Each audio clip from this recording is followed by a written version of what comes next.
Hili ni daftari la maradhi. Hili ni daftari la maradhi kutoka kwa mtaalamu nguli Dr. Seif Al-Balawi. Utapata kuyajua maradhi mbalimbali, dalili zake, sababu na tiba yake. Assalamu alaikum wa rahmatullahi wa barakatuh.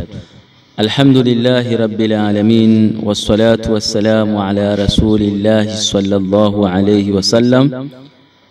Ndugu zangu, baada ya kumshukuru Mola wetu Allah jalla fi'ala, tupo katika kipindi kipya kabisa na utapata kusikia mambo mbalimbali kwa simulizi za sauti, na tutazungumzia mada adhim, mada muhimu ambayo unatakiwa usikilize kwa umakini na utaweza kujua mwafaka wake. Leo tutaelezea madhara anayopata mtu ambaye mwenye kushiriki masuala mbalimbali ya kupanda mnazi kwa mkono mmoja, ama tunazungumzia masala mazima ya watu kujichua, bimaana kwamba swala hili limekuwa ni janga kubwa. Leo tutaelezea kwa wanaume wenzetu, na siku nyingine tutakuja kuelezea kwa wanawake madhara ambayo wanayopata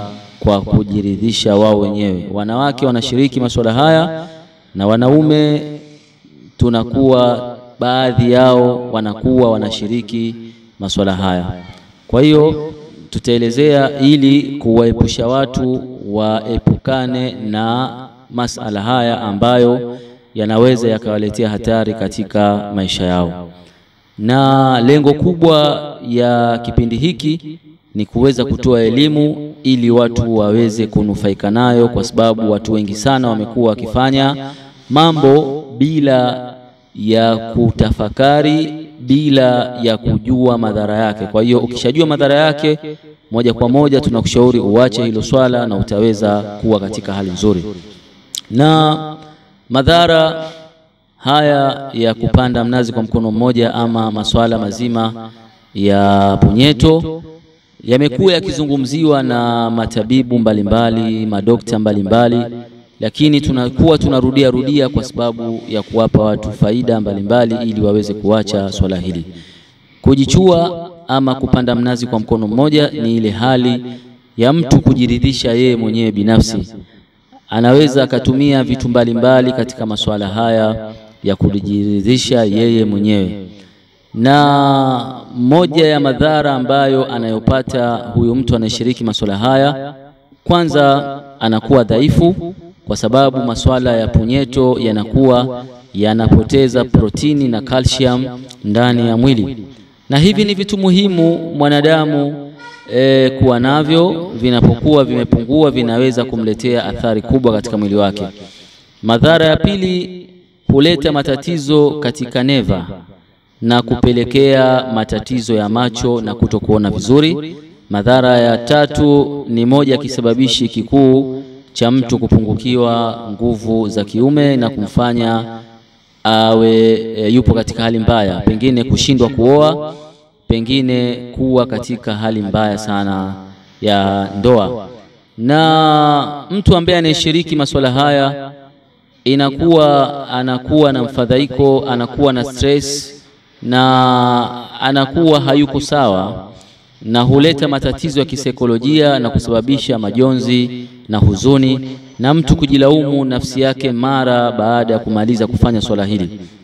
Na kujichua kunakuwa kufanyiki kirahisi, kwani inahitaji akili yako iwaze na itazame picha mbaya au chafu au kufikiria wapenzi mbalimbali au watu ambao walikutana nao majiani na sehemu mbalimbali. Kwa hiyo hali hii ya kufikiria sana na kuangalia vitu ambavyo sio vizuri humfanya mtu huyu kuathirika kisaikolojia na ubongo wake kuwa katika hali ambayo sio nzuri. Na punyeto inakupelekea kuwa na mwili dhaifu, nywele kunyonyoka, na inakupelekea pia tatizo kubwa la kuwahi kufika katika shamba, bimaana kuwahi kufika katika masuala mazima ya tendo la ndoa kwa wale ambao walokuwa wameoa.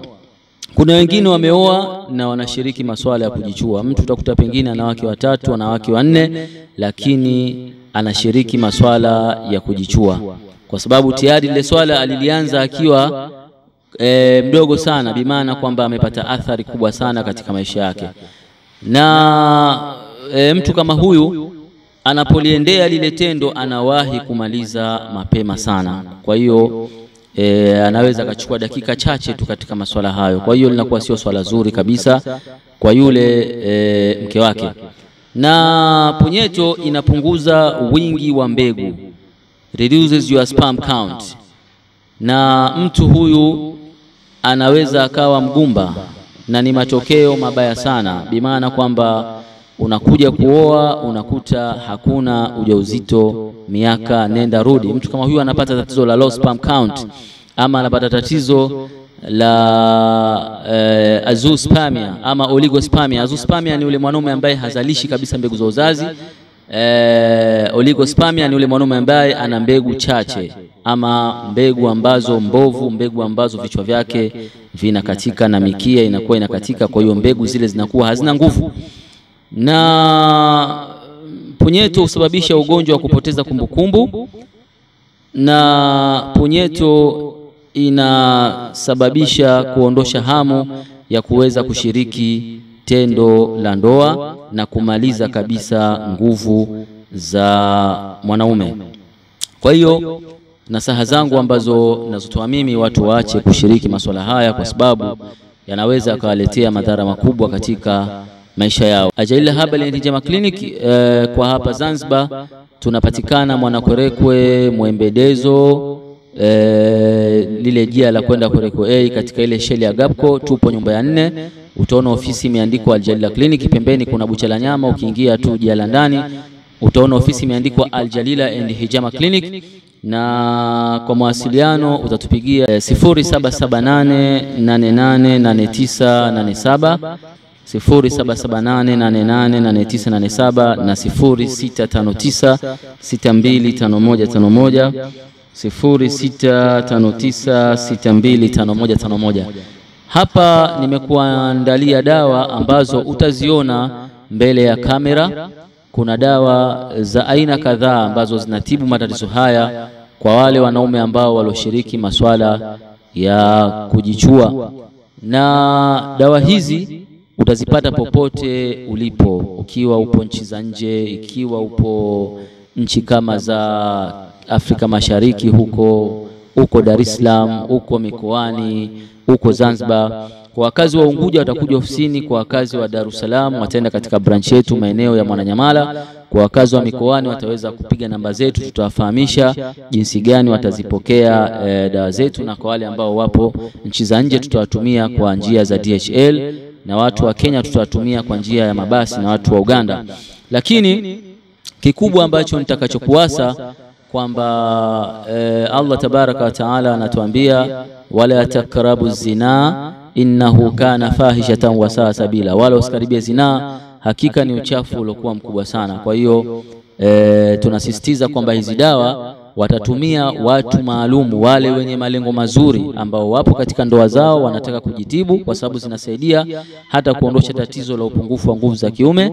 Na kwa wale vijana ambao hawana nia ya kufanya zinaa, hao ndio wataweza kuzitumia. Lakini sio mtu yupo kwenye mambo ya uzinifu anataka dawa hizi, hatutaweza kumuuzia. Tutauzia wale watu ambao wanataka kujitibu, waweze kujiandaa na maisha yao ya ndoa. Karibuni Al-Jalila Clinic muweze kupata huduma zetu. Pigeni namba 0659625151 0659625151. Shukran na asanteni sana.